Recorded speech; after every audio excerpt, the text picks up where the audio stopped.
Well, I just want to start off by saying I am in no way omniscient, but I think a lot of the changes that we're going to see specific to the recruiting business will all be the result of an increase of these virtual interactions.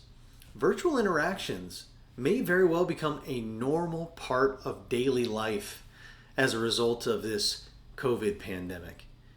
But what does it mean for us? What does it mean to the recruiting business? Well, in short, it means that we need to get really good at this, really good at virtual interactions and make them work for us. So don't fight it, embrace it. Now, because a virtual interaction can happen in an impromptu fashion, we need to be more cognizant of the way that we dress. Okay, you don't have to go to any extremes like wearing a tie every day like some crazy people I know. But how is what you're wearing branding you as a professional? The days of the t-shirts and shorts and not shaving for a week, it might just not cut it anymore. It might not be the professional image you want to convey to the candidates and clients in your network. Also, you may really want to think about how your office is arranged and gear the whole thing for the virtual interaction. Now, another result of these virtual interactions is that companies have had a real-life case study of how employees' effectiveness is working remotely, including, uniquely, the decision makers experiencing remote work themselves. The result is that for some positions, not all of course, I think that we'll see a less dogmatic view about working in the office, and along with that, the necessity for relocation. And of course, this doesn't apply to all desks and all positions, I get that. But for some, there will be placements made without the relocation encumberment that you normally would have had to navigate. I can foresee scenarios where also candidates just will have a bigger aversion to relocation, because for some candidates in some functional areas, they're going to see relocation as just unnecessary because of how accustomed they've become to doing their job well remotely. Now, another result that I can see from these increased virtual interactions is, of course, a decrease in in-person interactions.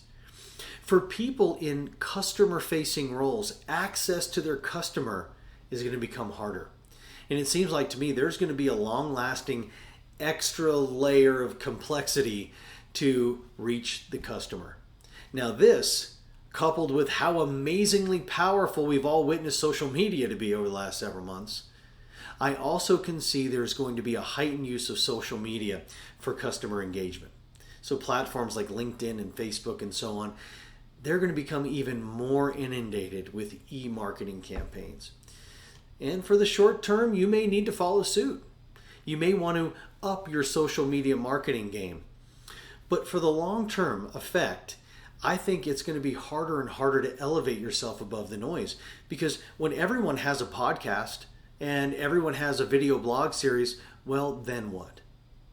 The recruiters of tomorrow are the ones who will find the strategies to transcend the noise by bringing real value, or find a way to bypass the noise with something creative that sticks.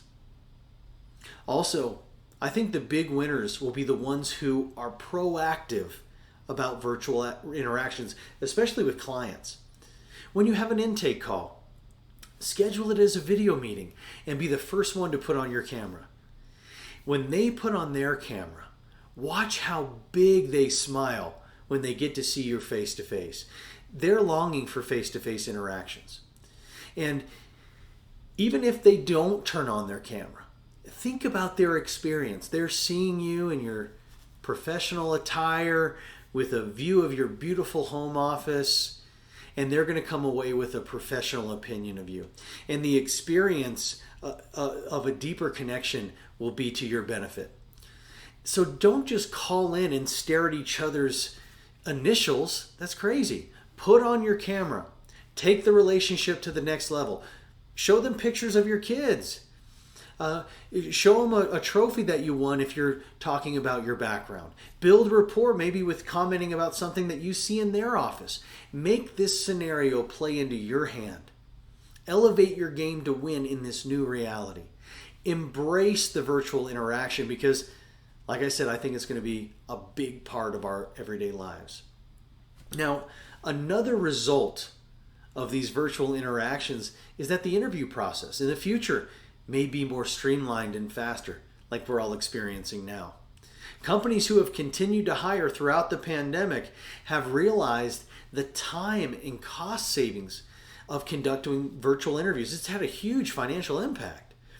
And I sense that some companies will stick to this model for at least some percentage of positions, even in a post-COVID reality. Now, this is good news for us, especially if these companies are our clients, because it means shortened time to fill, expedited interview processes without the logistical hoops of scheduling on-site interviews, which frees us up to make more deals. I know I've lost many deals with candidates that were just too busy killing it in their job to take the 2 days off to travel across the country and interview. Or when a nor'easter delays the deal for 3 weeks. Even companies who don't make virtual interviewing a standard practice, perhaps we'll see them use it on occasion when travel logistics just get in the way. And again, these are all good things for us.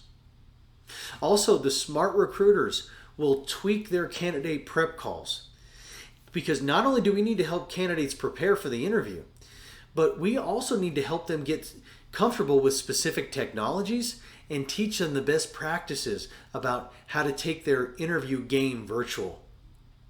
The good news is that they should be at least semi-trained based on their everyday job and working remotely now. But don't assume that just because they're great at their job that they're also great at virtual interviewing. It's a new skill set. Be on the cutting edge of teaching people about this. Also, the savvy recruiters will do their best to schedule video closing calls. Think how effective you'll be in closing when you can actually see their face and they yours. Now, we all know candidates lie, but it's going to be a lot harder for them to lie to your face, or at least an image of your face. So these are just a few ways that I see virtual interactions changing the recruiting landscape forever, or at least going forward. And just like in many business examples, the companies who adapt and innovate and assimilate to changes quickly, they're the ones that thrive and survive long term. And if you're fighting the virtual interaction, if you're uncomfortable with them, just get out of your own way. Get in the new game. And just like you did with the old game, win.